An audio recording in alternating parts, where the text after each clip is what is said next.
भूमध्य सागर से भारत और तुर्की को लेकर के इस वक्त की सबसे बड़ी खबर, सबसे बड़ी बिग ब्रेकिंग न्यूज निकल कर आ रही है। जिस बात का डर था, आखिर वही चीज सच हो चुकी है। इस वक्त भारत ने न सिर्फ तुर्की को निशाना बनाया है, बल्कि भारत ने अब तक का तुर्की पर सबसे बड़ा एक्शन लिया है।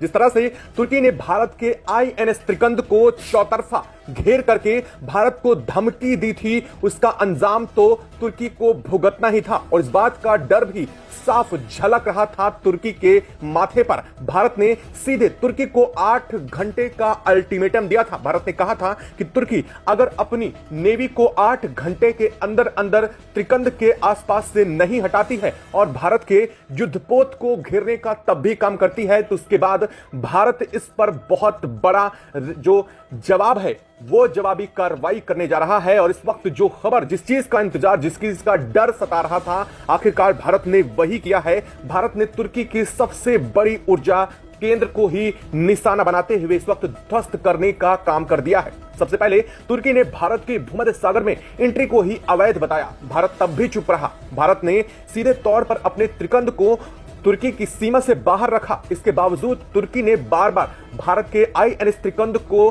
ध्वस्त करने की धमकी दी। भारत तब भी चुप रहा। और भारत तब भी चुप रहा जब तुर्की ने भारत के खिलाफ उल्टा सीधा यूएन में बोला। लेकिन हद तो तब हो गई जब तुर्की के 4 युद्धपोतों ने आईएनएस त्रिकंद को देर रात घेरने का काम किया। और देर रात घेरने के बाद आईएनएस त्रिकंद को सीधे धमकी दी जा रही थी, सीधे भारत को रिटेलिएट करने की बात की जा रही थी। लेकिन तब भारत का सब्र का बांध टूट गया और भारत ने एक दो नहीं बल्कि एक के बाद एक 4 युद्धपोत भूमध्य सागर में उतार दिए। और इस वक्त जो खबर सामने आ रही है वो इसी के आगे सबसे अहम खबर बन चुकी है, क्योंकि भारत ने इस वक्त तुर्की की भूमध्य सागर में मौजूद सबसे बड़ी ऊर्जा क्षेत्र की लाइन को ध्वस्त कर दिया है। भारत ने एक के बाद एक कई मिसाइलों से निशाने बनाते हुए इस वक्त गैस लाइन को तबाह करने का काम किया है। इस वजह से अब तुर्की पूरी तरह से बौखला चुका है। तो इस वक्त भारत ने न सिर्फ अब तुर्की को रिटेलिएट करने की तैयारी पूरी कर ली है, बल्कि भारतीय युद्धपोतों ने चौतरफा तुर्की को घेर लिया है। हाल ये बन चुका है कि भारत न सिर्फ मेडिटेरियन सी में बल्कि रेड सी से लेकर के ब्लैक सी तक अपनी पहुंच इस वक्त बना चुका है। यानी तुर्की के 3 तरफ के तीनों सागरों में भारत इस वक्त मौजूद हो चुका है और तुर्की को हर तरफ से भारत ने पूर्णतः घेरने का काम किया है। भारत ने तुर्की को दिया हुआ अल्टीमेटम पर तुर्की ने एक्शन नहीं लिया और ना ही कदम अपने पीछे खींचने की कोशिश की, जिसके चलते भारत ने इस बड़े एक्शन को आखिरकार अंजाम दिया है। क्या है इस वक्त पूरी खबर, क्या पूरी अपडेट सामने रही है और भारत ने किस तरह से इस गैस लाइन को ध्वस्त किया है और इसको ध्वस्त करके भारत ने तुर्की पर सबसे बड़ी चोट कर दी है। अगर यूं कहें कि तुर्की के सबसे बड़े एनर्जी सेक्टर को ही भारत ने अपने हाथों में इस वक्त ले लिया है, तो बिल्कुल सही बात कही जा रही है। क्योंकि भारत ने अगर किसी भी देश को सबसे पहले कमजोर करना होता है तो उसके सबसे ज्यादा ऊर्जा क्षेत्र को, उसकी पावर सप्लाई को ही कट किया जाता है। क्या है इसका पूरा माजरा, क्या आगे की कहानी है और इसको लेकर के तुर्की की तरफ से रिटेलिएशन पर बहुत बड़ी बात कही गई है, वो भी बताएंगे। चैनल पर बने रहें, वीडियो को लाइक और चैनल को अगर अभी तक आपने सब्सक्राइब नहीं किया है तो सबसे पहले चैनल को सब्सक्राइब कर लें और बेल आइकन को जरूर दबा लीजिएगा ताकि इससे जुड़ी खबर अपडेट आप तक सबसे पहले पहुंचती रहे। और हां दोस्तों, भारत की इस वक्त एक तरफ तो यूएन में चल रही कूटनीतिक क्षमता और दूसरी तरफ भारत की भूमध्य सागर में इस वक्त सामरिक शक्ति का प्रदर्शन पूरी दुनिया देखकर दंग रह चुकी है। भारत के इस बड़े एक्शन के लिए कमेंट बॉक्स में भारत की उपलब्धियों के लिए एक जय हिंद तो जरूर बनता है। और हाँ दोस्तों, आप सभी से एक और अनुरोध है कि अगर आप देश के किसी भी कोने, किसी भी जगह से बैठ करके वीडियो देख रहे हैं तो अपनी जगह, अपने शहर का नाम कमेंट बॉक्स में लिख करके जरूर बताइएगा, ताकि हमें यह पता चल सके कि हमारे व्यूअर्स देश के किन किन जगहों, किन किन किनारों से बैठ करके हमारी वीडियो देखते हैं और हम उन तक और भी अपनी बेहतर वीडियो पहुंचाने का काम कर सके। इसलिए बेल आइकन को और चैनल को सब्सक्राइब करना भी बिल्कुल मत भूलिएगा। दोस्तों, यह पूरी की पूरी घटनाक्रम शुरू हुआ तुर्की की एक सबसे बड़ी गलती से। वो थी भारत के लिए भूमध्य सागर के जिब्राल्टर जगह पर रोकना। जिस तरह से तुर्की ने भारत को अल्टीमेटम दिया था, भारत उसी चीज पर अड़ा रहा। भारत ने साफ कर दिया कि तुर्की जैसे देश भी अगर भारत को अल्टीमेटम देने लगे तो बात तो बहुत बड़ी हो जाएगी। और भारत ने सीधे तौर पर इस पूरे की पूरी घटना को दरकिनार करते हुए अपना काम जारी रखा। भारत ने तुर्की के किसी भी जवाब का कोई भी रिटेलिएशन उस वक्त तक नहीं दिया जब तक तुर्की ने भारत को डायरेक्ट इंटरफेयर नहीं किया। तुर्की के नेवी की तरफ से भारत को लगातार मैसेज किए जा रहे थे, लगातार रेडियो पर सिग्नल्स भेजे जा रहे थे कि अपने जहाज को वापस लें, आप गलत क्षेत्र में प्रवेश कर रहे हैं। जबकि भारत भूमध्य सागर में तुर्की की सीमा से लगभग 1500 नॉटिकल माइल्स दूर था, यानी कि तुर्की की सीमा से दूर दूर तक भारत था। उस वक्त भी तुर्की भारत को धमका रहा था।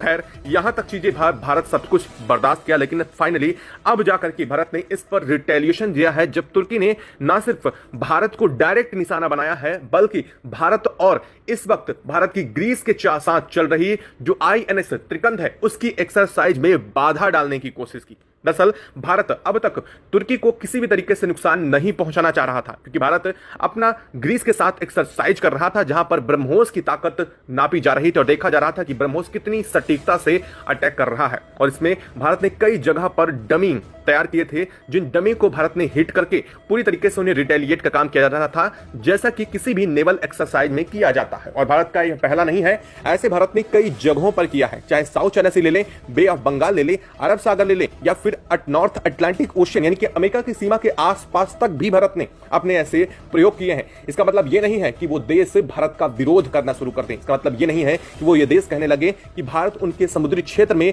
अपना हक जता रहा है। लेकिन तुर्की पहले से खुन्नस खाए बैठा था और तुर्की ने वही किया जिस बात का अंदाजा पहले से लगाया जा रहा था। तुर्की ने सीधे तौर पर भारत को और पाक के बीच जिस तरह से झड़प हुई थी, उस झड़प के बीच में तुर्की ने सीधे भारत के खिलाफ कदम रखा था। भारत को यह बात भी अब तक याद थी और इसके बावजूद भारत तुर्की को माफ कर रहा था, तुर्की को बख्श रहा था, उसकी गलतियां भारत छोड़ता जा रहा था। लेकिन हद होने के बाद अब भारत ने रिटेलिएशन का काम शुरू कर दिया है। भारत ने एक काम नहीं, बल्कि अब जब भारत एक बार हमला करता है तो पूरी क्षमता के साथ करता है। यह बात पूरी दुनिया जानती है कि भारत पहले तो हमला करता नहीं है, और जब करता है तो सामने वाले देश को हर तरफ से पस्त करने के बाद ही वो करता है। खैर, भारत युद्ध पर विश्वास भी नहीं करता। भारत तो यह मानता है कि अगर किसी देश की कमर तोड़नी है तो उसके एनर्जी सेक्टर और सबसे बड़े उसके व्यापार सेक्टर को तोड़ दिया जाए। और इस वक्त भारत तुर्की के साथ यही रणनीति पर आगे बढ़ चुका है। भारत ने कुछ नहीं किया, तुर्की के जहाजों तक को भी कोई भी नुकसान अब तक नहीं पहुंचाया, लेकिन भारत ने साफ कर दिया है कि अगर तुर्की भारत के उंगली करेगा तो भारत उल्टी करेगा। इसका मतलब यही है कि भारत सीधे तौर पर इस बात को लेकर के तुर्की को आगाह कर रहा है कि अभी भी वक्त है, संभल जाओ। लेकिन यहां पर तुर्की नहीं संभल रहा और भारत ने सीधे तौर पर तुर्की के एनर्जी सेक्टर को निशाना बनाते हुए भूमध्य सागर में जिस पाइपलाइन के सहारे तुर्की अपनी गैस की आपूर्ति कर रहा है, बता दें कि यह पाइपलाइन जो है वो सऊदी अरब के रास्ते होते हुए भूमध्य सागर से गुजर करके तुर्की की तरफ जाती है। यानी कि तुर्की भूमध्य सागर से और सऊदी अरब जैसे कई अरब देशों से अपनी गैस की आपूर्ति करता है, क्योंकि फ्यूल हो यानी कि कच्चा तेल हो या फिर गैस की आपूर्ति सबसे ज्यादा यही देश करते हैं। और यहां से तुर्की को यह पूरा सप्लाई किया जा रहा था और भारत ने सीधे तौर पर इसी गैस पाइपलाइन को निशाना बनाते हुए इसे ध्वस्त करने का काम किया है। इस वक्त हाल ये बन चुका है कि धू धू करके इस वक्त यह गैस लाइन चल रही है और यहां से गैस भी रिलीज हो रही है। इसका मतलब यह है तुर्की तक एनर्जी की आपूर्ति ठप हो चुकी है। हाल ये बन चुका है कि जो तुर्की अब तक भारत के आगे लगातार भारत को धमकियां दे रहा था, वही तुर्की अब अपने एनर्जी सेक्टर को लेकर के गिड़गिड़ाना शुरू कर दिया है। तुर्की का हाल ये बन चुका है कि उसकी गैस पाइपलाइन टूटने के साथ ही उसका सबसे मेन जो एनर्जी सेक्टर है वो ध्वस्त हो चुका है। तुर्की इस बात को लेकर के यूएन में खड़ा हो चुका है। तुर्की का यह कहना है कि भूमध्य सागर में भारत उसके साथ गलत कर रहा है। लेकिन सुनिए, उसके बाद भारत ने जो किया वो सुन करके तुर्की के होश फाख्ता हो चुके हैं। तुर्की यह भी नहीं समझ पा रहा है कि वो इस पर जवाब दे तो क्या जवाब दे, क्योंकि भारत ने ना सिर्फ तुर्की की हर एक पोल खोल दी है, बल्कि भारत ने तुर्की को स्ट्रेटेजिकली पूरे यूएन में सबके सामने बेइज्जत भी कर दिया है। भारत ने बताया है कि किस कदर से तुर्की ने भारत के INS त्रिकंद की नेवल एक्सरसाइज में बाधा डालने की कोशिश की, जो सीधे सीधे युद्ध की नीति को निमंत्रण था। इसके बावजूद भारत ने तुर्की को बख्श दिया है और अगर भारत चाहे तो अभी भी इस पर रिटेलिएशन बहुत जोरदार कर देगा। जैसे यह बात तुर्की में यूएन में सुनी, इसके बाद तुर्की को बेहद समझ में आ गया कि भारत अब किसी भी हद तक पीछे हटने की फिराक में तो नहीं है। और इधर भारत ने जैसे ही यूएन में भारत ने इधर स्टेटमेंट पास किया, उधर तुरंत भारत ने चौतरफा तुर्की को घेरने का काम किया। लेकिन माजरा सबसे ज्यादा यहीं पलट जाता है। भारत ने ना सिर्फ तुर्की को इस बार अपने युद्धपोतों से घेरा है, बल्कि भारत ने ड्रोन्स का इस्तेमाल बहुत मेजर इंपैक्ट के रूप में किया है। इस वक्त भारत के जो सौमिक ड्रोन है, उन्होंने तुर्की की एक एक सीमा पर निगरानी शुरू कर दी है। हाल ही बन चुका है कि तुर्की के जो युद्धपोत इस वक्त भूमध्य सागर में मौजूद थे, जो भारत को लेकर के धमका रहे थे, उन युद्धपोतों के पूरे सर्विलांस सिस्टम को ध्वस्त कर दिया है भारत ने। यानी कि आपस में वो सिर्फ मौजूद तो हैं भूमध्य सागर में, लेकिन उनका कॉन्ट्रैक्ट आपस में ब्रेक हो चुका है। भारत की तरफ से लगाए गए जैमर प्रणाली पूरी तरीके से तुर्की पर काम कर चुकी है और भारत की तरफ से लगातार ड्रोन इसके सर्विलांस और विजिलेंस सिस्टम्स को भी एक्टिवेट करके भारत तक पहुंचा रहे हैं। इसका मतलब यह है कि हाल में तुर्की की हर एक गतिविधि पर भारत के 4 युद्धपोत